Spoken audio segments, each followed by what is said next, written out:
वो सर्दियों की सुबह थी जब रणविजय जोधपुर पहुंचा।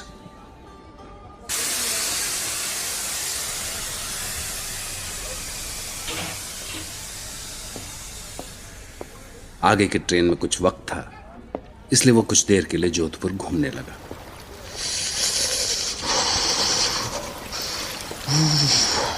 जोधपुर की सर्दी 10-12 डिग्री तो होगा। वाह, नदी के पानी से उठती भाप सर्दियों की बात ही कुछ और है। हाँ।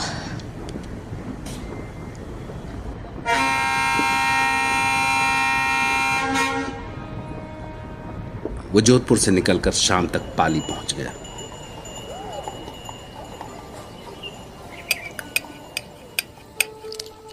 पाली में डिनर अच्छा था। राजस्थानी शिकारियों के खास पसंद, मिर्ची के साथ भुना हुआ बकरे का गोश्त।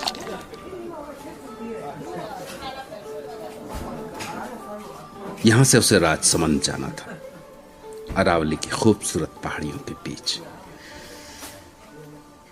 हाँ, यहाँ से एक बार राजसमंद पहुंच गया तो फिर डैनी डिकोस्टा के महल के बारे में पता चल ही जाएगा। हिंदुस्तान में सबसे ज्यादा अंधविश्वास इसी इलाके में थे। खून पीने वाले प्रेत, रात को भेड़िए बन जाने वाले इंसान और जाने क्या क्या। उसे लगा कि सफर मजेदार होने वाला है।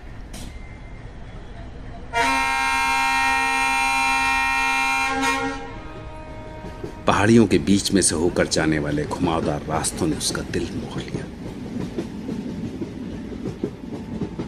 जगह जगह दिखने वाले सुंदर किलों के नजारे, खूबसूरत वादियां, झीलों और झरनों से टकरा कर आने वाली ठंडी हवाओं ने उसे किसी और ही लोक में पहुंचा दिया। राजसमंद स्टेशन पहुंचते ही हर ओर रंग बिरंगी पगड़ियों में सजे आदमी और सतरंगी लहंगा चोली पहने सुंदर औरतें दिखी। उसके सामने राजस्थानी राजा महाराजाओं और उनकी सुंदर रानियों की तस्वीर खींच गई। स्टेशन से निकलकर वो अपने दूसरे पड़ाव पर पहुंचा, जहां उसे रात बितानी थी।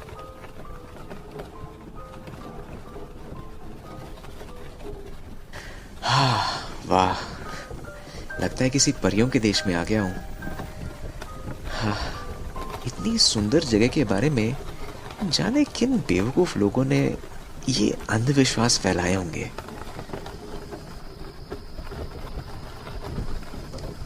रानी की सराय, हाँ ये है।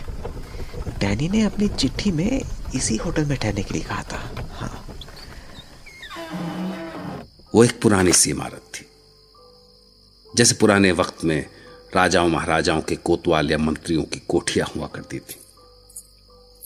उसके तांगे से उतरते ही एक बूढ़ी औरत निकलकर बाहर आई। घनी गम्मा सा। हाय, मैं रणविजय। आ गए तुम। आओ आओ। कैसा लगा हमारा राजसमंद? मैं थारा ही इंतजार कर रही थी।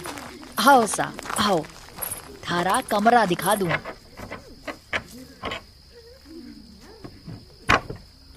अंदर नहाने का गर्म पानी, तौलिया सब कुछ है।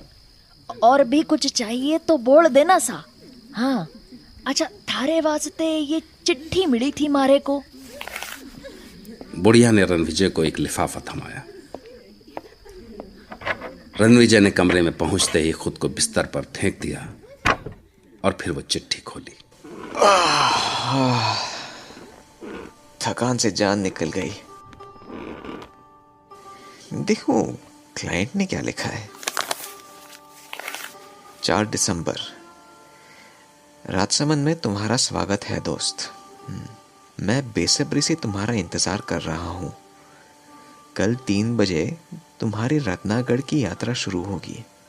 रानी की सराय से निकलकर काली घाटी पहुंचना।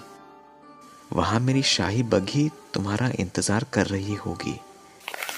मुझे यकीन है कि तुम्हें ये सफर बहुत अच्छा लगेगा। तुम्हारे इंतजार में तुम्हारा दोस्त डैनी डिकोस्टा। रात रणविजय को बहुत अच्छी नींद आई।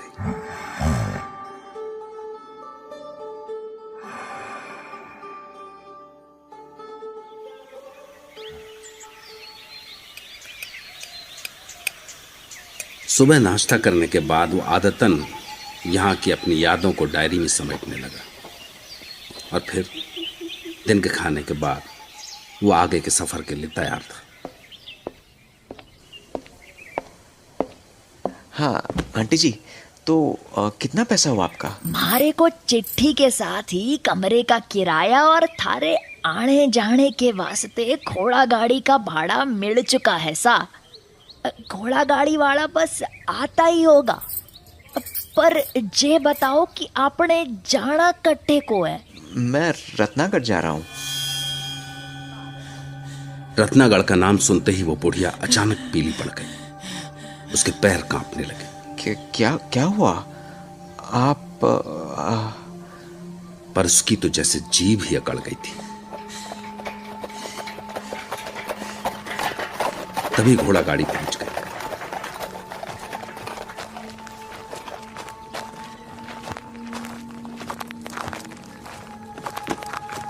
घोड़ा गाड़ी वाले ने रणविजय का बैग उठाकर गाड़ी में डाला ही था कि भीतर से वो बुढ़िया भागती हुई आई और हाथ जोड़कर रणविजय के सामने खड़ी हो गई। भगवान के वास्ते वहां जाओ कोनी सा। अभी जवानी भी कोनी आई थारी ठीक से। दुनिया कोनी देखी तुमने। क्यों इस उम्र में जान देने पर तुले हो? पर हुआ क्या? ये क्या बोल रही हैं आप? ऐसा क्या है रत्नागढ़ में? सवाल कोनी सा, सवाल कोनी। बस अगर अपनी माँ को जरा भी प्यार किया है तो यहाँ से लौट जाओ। उसकी गोद सूनी मत करो सा। और अगर जाना ही है सा तो किसी और दिन चले जाना। हाँ, किसी और दिन? पर क्यों? आज के दिन में ऐसा क्या है? दिन नहीं, रात सा, रात। माघ की पूर्णमासी है आज। आज की रात 12 बजे काली घाटी के प्रेत धरती पे उतरे हैं सा। धरती पे उतरे हैं सारे प्रेत। रणविजय ने उसकी बातें समझने की कोशिश की, पर घोड़ा गाड़ी वाला इंतजार कर रहा था। इसलिए वो पलटा और आकर घोड़ा गाड़ी में घुस गया। Hurrah, hurrah, hurrah. गाड़ी वाले ने चाबुक चलाई और घोड़ा गाड़ी दौड़ गई। रणविजय ने पीछे पलट कर देखा तो बुढ़िया अभी भी हाथ उठाए उसे रुकने को कह रही थी। रुक जाओ सा, रुक जाओ। बड़ा मानुसों का घर है वो। उधर जाओ कोनी, जाओ कोनी उधर। और जब घोड़ा गाड़ी उसकी नजरों से ओझल होने लगी तो वो वहीं रास्ते में ठहर गई। रणविजय को बुढ़िया की बातें उलझन में तो डाल रही थी, पर उसे काम भी पूरा करना था। उसके बॉस और डैनी के बीच एक बहुत बड़ी लैंड डील होने वाली थी और जिसकी सारी जिम्मेदारी रणविजय पर ही थी, जिसके लिए उसे रत्नागढ़ पहुंचना था। तभी उसे अपने गले में लटकता हुआ ताबीज जैसा कुछ दिखा और उसे याद आया कि शायद बुढ़िया ने उसके सामने गिड़गिड़ाते वक्त वो ताबीज उसके गले में डाल दी थी। जाने वो उस वक्त उस बुढ़िया की वहमी बातों पर यकीन कर पा रहा था या नहीं, पर हाँ, वो अंदर से डरा हुआ जरूर था। चिट्ठी में लिखा था से क्या आपको काली घाटी छोड़नी है जी? आप वहाँ उतर के करोगे क्या? हाँ हाँ जी, वहाँ से हमारे क्लाइंट की तरफ से सवारी आएगी। बहुत खतरनाक जगह से काली घाटी। काली घाटी प्रेतों की घाटी है। हाँ, अच्छा। प्रेत का नाम सुनकर रणविजय कांप उठा।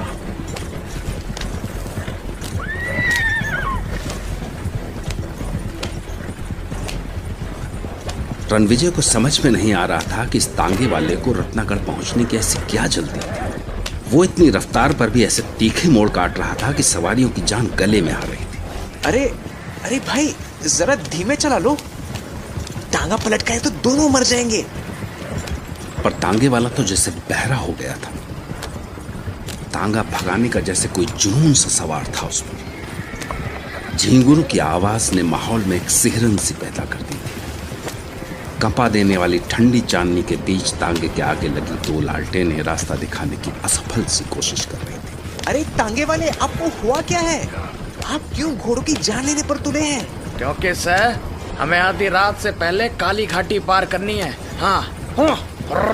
क्यों? आधी रात के बाद ऐसी क्या आफत आने वाली है काली घाटी में? हाँ? मौत का डेरा है काली घाटी। आज के पूरे चांद में जो आधी रात को वहां रुक गया, कभी वापस को नहीं लौटा। हाँ।